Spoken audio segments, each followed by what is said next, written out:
There's a plaque at a place called Point Comfort, Virginia. Most Americans have never heard of it, but it might be the most important piece of ground in the entire history of this country. And here's the strange part. The story we've been told about what happened there isn't quite true. Not because anyone's lying to you, but because the real story is messier, slower, and far more deliberate than a single date on a calendar could ever capture. You've probably heard the year 1619.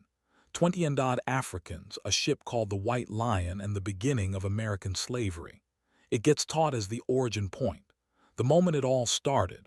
But that's not what actually happened. And the truth about how slavery became slavery, the hereditary, racial, lifelong institution that would define this country for 2.5 centuries, is a story about law, not about a ship. It's a story about lawyers, courtrooms, and legislatures slowly, deliberately building a cage out of paper. And it took nearly 90 years to finish building it. So forget the plaque for a second. Let's go back further than 1619, and then let's walk forward, decade by decade, law by law, to see how slavery in America was actually made. Here's the first thing most people get wrong. 1619 was not the beginning of slavery on this soil, not even close. Nearly a century earlier, in 1526, a Spanish official named Lucas Vázquez de Ayllón led an expedition of roughly 600 colonists up the Atlantic coast to found a settlement he called San Miguel de Gualdape, somewhere near the coast of what's now Georgia or South Carolina. Among those 600 people were around 100 enslaved Africans, brought along to build the colony. Within weeks, disease, hunger, and internal conflict tore the settlement apart. And in the chaos, the enslaved Africans rose up, the first recorded slave rebellion on the soil that would one day become the United States. Some of them escaped into the surrounding forests and are believed to have lived among local native communities. The Spanish colony collapsed and vanished from the map, but it happened 93 years before Jamestown. Then, in 1565, the Spanish founded St. Augustine in Florida, the oldest continuously occupied European settlement in the continental United States, and they brought enslaved Africans there too. Historians Linda Haywood and John Thornton, who spent years tracing the origins of Africans in early America, have made the point plainly. There were no enslaved Africans on this continent before the Spanish arrived in Florida in the early 1500s, and after that there were, continuously. So why does 1619 get all the attention? Partly because it's English, and the story of America tends to get told through the lens of the 13 English colonies. Partly because the record is unusually well documented.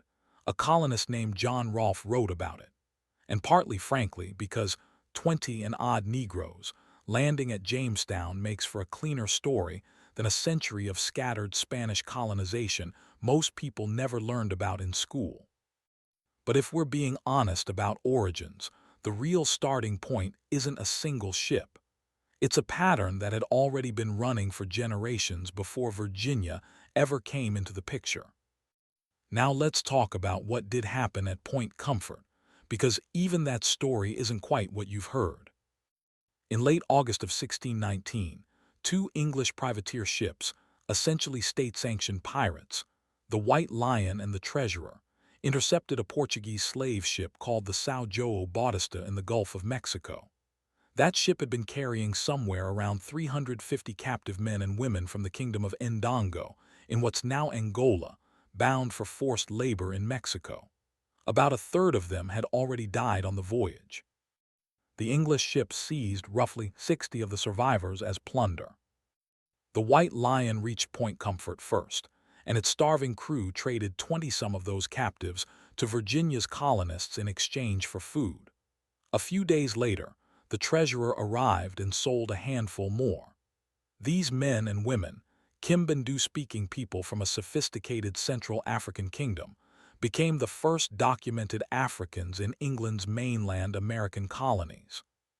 Here's what almost nobody tells you, though. Virginia did not yet have slavery as a legal category. There was no law on the books in 1619 that said an African person was automatically a slave for life. English common law had no concept of race-based, hereditary bondage. It simply didn't exist as a legal category yet. What Virginia had was indentured servitude, a brutal system where a person, English, Irish, or African, worked for a master for a set number of years, usually 4 to 7, in exchange for their passage and upkeep, and then, in theory, walked away free. I want to know where you're watching this from. Drop your city or state in the comments. I'm curious how far this reaches. And if you want more of this kind of deep-sourced history, the stuff that actually gets left out of the textbook version, there's a subscribe button right there, and it genuinely helps this channel keep making videos like this one. I'll see you in the next one. And the evidence suggests that at least some of those first Africans were treated legally as servants rather than slaves for life. The clearest example is a man named Anthony Johnson. Brought to Virginia around 1621, likely under conditions of servitude, Johnson worked off his time and by the mid-1630s was a free man. He went on to acquire land, own livestock, and in a detail that tends to shock people, he later became a slaveholder himself, taking legal ownership of at least one black servant. Johnson's life shows you something crucial. In the earliest decades of the colony, blackness and permanent bondage were not yet legally fused together. The line between servant and slave was blurry, unstable, and being fought over in real time. This is the piece of the story that gets flattened when people say slavery began in 1619. It didn't begin, fully formed, on a riverbank. It had to be built, and building it took law. The first clear legal fracture came in 1640, and it's one of the most quietly devastating court records in American history. A black servant named John Punch ran away from his master alongside 2 white indentured servants. All 3 were caught in Maryland and dragged back to Virginia to face punishment. The 2 white men were sentenced to an additional 4 years of servitude, harsh but finite. John Punch received a different sentence entirely. The court ordered that he serve his master, in the words of the record, for the time of his natural life. Read that again. Not 4 more years, his natural life, forever. 3 men committed the exact same act. 2 received a punishment with an end date. 1 received a life sentence. And the only meaningful difference between them was the color of his skin. Historians point to the Punch case as the earliest known instance in Virginia law where race, not the nature of the offense, determined the severity of a person's bondage. It wasn't a statute yet.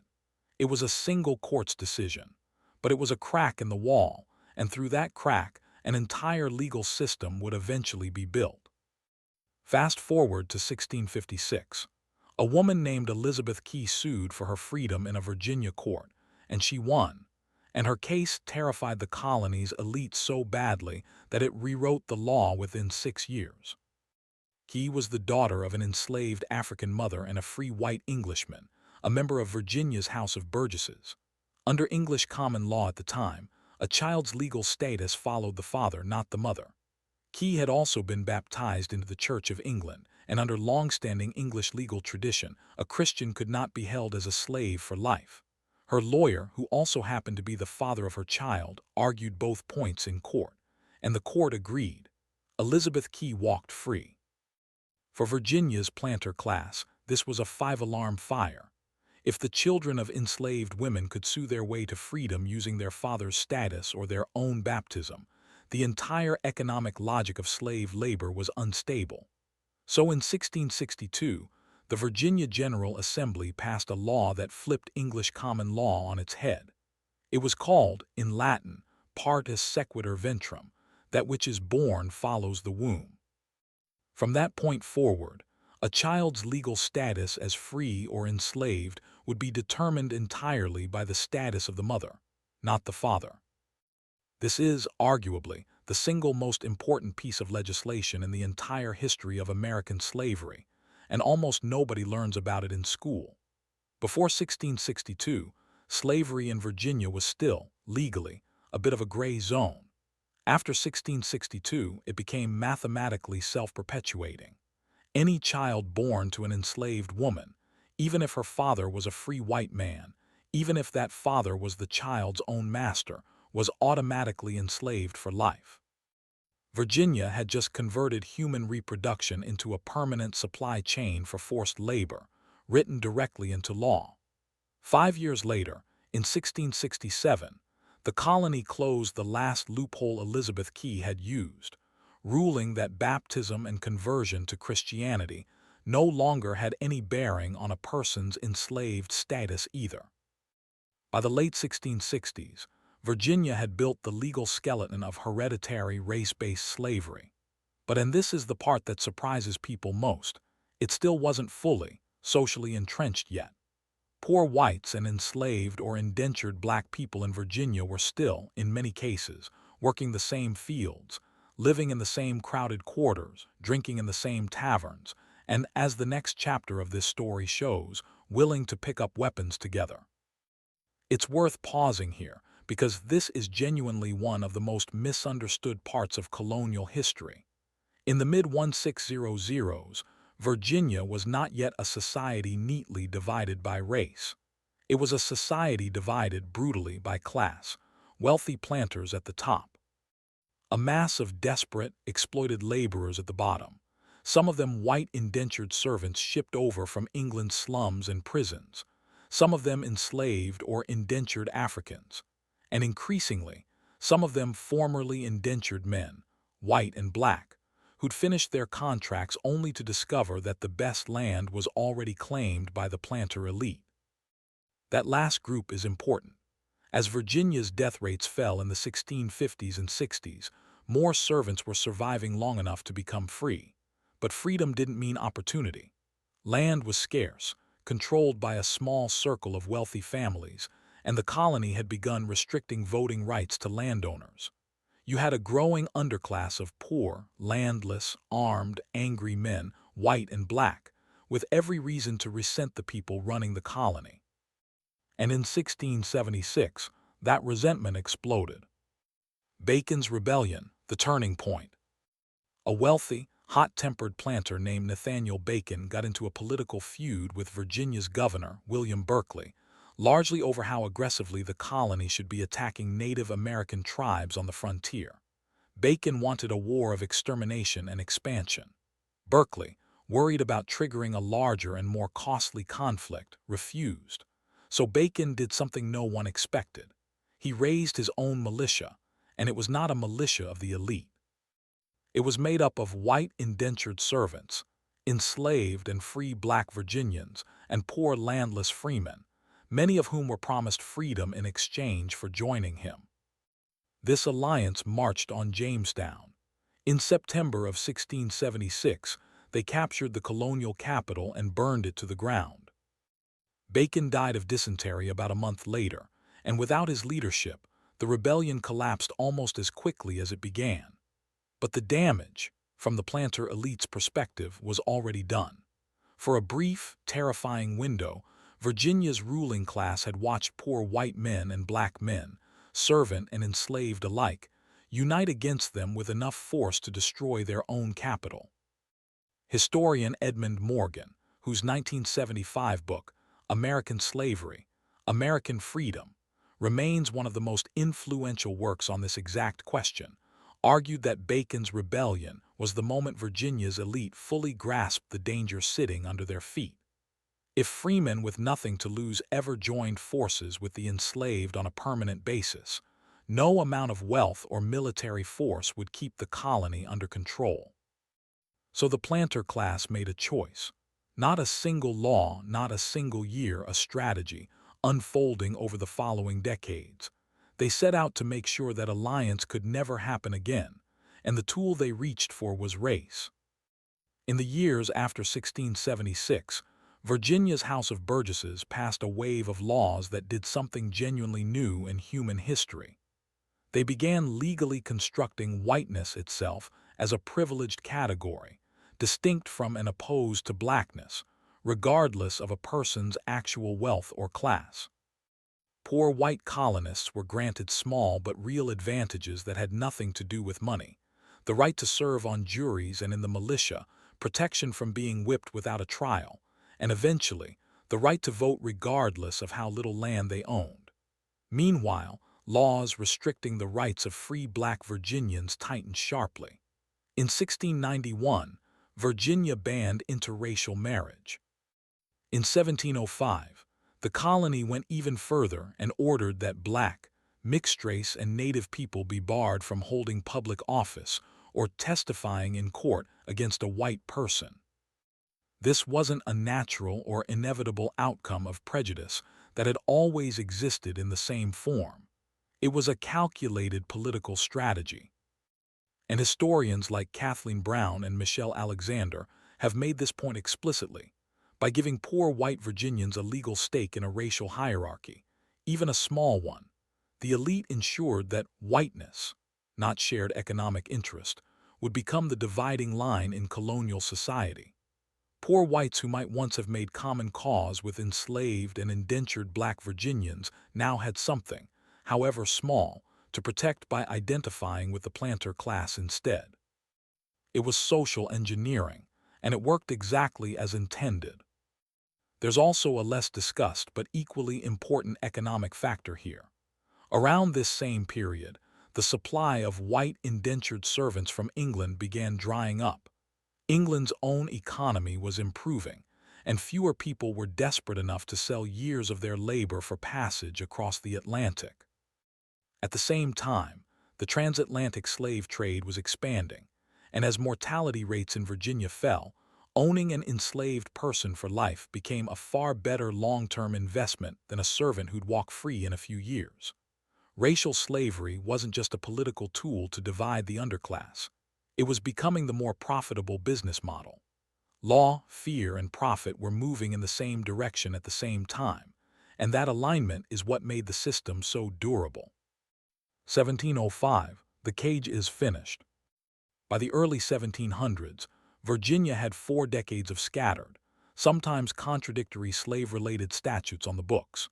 In October of 1705, the House of Burgesses gathered all of it and added significantly more into a single, sweeping piece of legislation called an Act Concerning Servants and Slaves.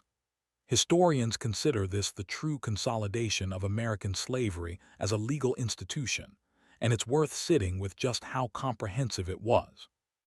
The 1705 Code declared that any servant brought into the colony who was not Christian in their country of origin would be a slave for life. It formally classified enslaved people as real property, legally equivalent, for many purposes, to land or livestock, which meant they could be inherited, seized to pay a master's debts, or bought and sold with no more legal complexity than a piece of furniture. It stripped enslaved people of nearly every legal protection a servant might once have had. It authorized brutal, codified punishment for infractions, including maiming for repeated escape attempts. And it drew the racial and religious lines the earlier laws had only sketched, turning them into a single, unified, 41-part legal machine that would serve as the template other colonies across British America would copy for the next century and a half. This is the moment the cage was finished. Not 1619, 1705. It took 86 years, nearly the length of 2 full human lifetimes at the time of court cases, legislative sessions, and deliberate political choices to turn the ambiguous, unstable labor system of early Jamestown into the rigid, hereditary, racial institution that would go on to define the American South until the Civil War. Here's why getting this history right isn't just a matter of trivia. If you believe slavery in America began in 1619, fully formed, the story becomes almost fatalistic, as if racial hierarchy was simply carried over from England, an inevitable feature of the moment Europeans and Africans first encountered each other on this continent. But that's not what the record shows. Anthony Johnson's freedom in the 1630s, Elizabeth Key's courtroom victory in 1656, black and white servants fighting side by side in 1676. None of that fits a story where racial slavery was inevitable from day one. What the record actually shows is a system that had to be built, law by law, because the alternative, a united underclass with no racial line dividing it, genuinely frightened the people in power. Race, as a rigid legal and social category separating white from black in early Virginia, wasn't an ancient inheritance. It was manufactured deliberately as a tool of social control in direct response to a specific political crisis. And once it was built into the law, it proved remarkably durable, outlasting slavery itself by generations. That's an uncomfortable thing to sit with, because it means the racial hierarchy Americans have spent centuries wrestling with wasn't some unavoidable accident of history. It was a decision, made by identifiable people in identifiable years for identifiable reasons, and it could, in theory, have gone differently. So the next time someone tells you slavery in America started with a ship landing at Point Comfort in 1619, you'll know the fuller story. You'll know about San Miguel de Gualdape in 1526, about Anthony Johnson walking free in the 1630s, about John Punch's life sentence in 1640, about Elizabeth Key's courtroom victory and the law that erased it 5 years later, about black and white Virginians burning down Jamestown together in 1676, and about the deliberate, decades-long project that followed, built specifically to make sure that alliance never happened again. History doesn't move in single moments as often as we'd like to believe. It moves in decisions, repeated over and over, by people who usually believed they were simply protecting their own interests. Understanding that doesn't make the story less painful, but it does make it true.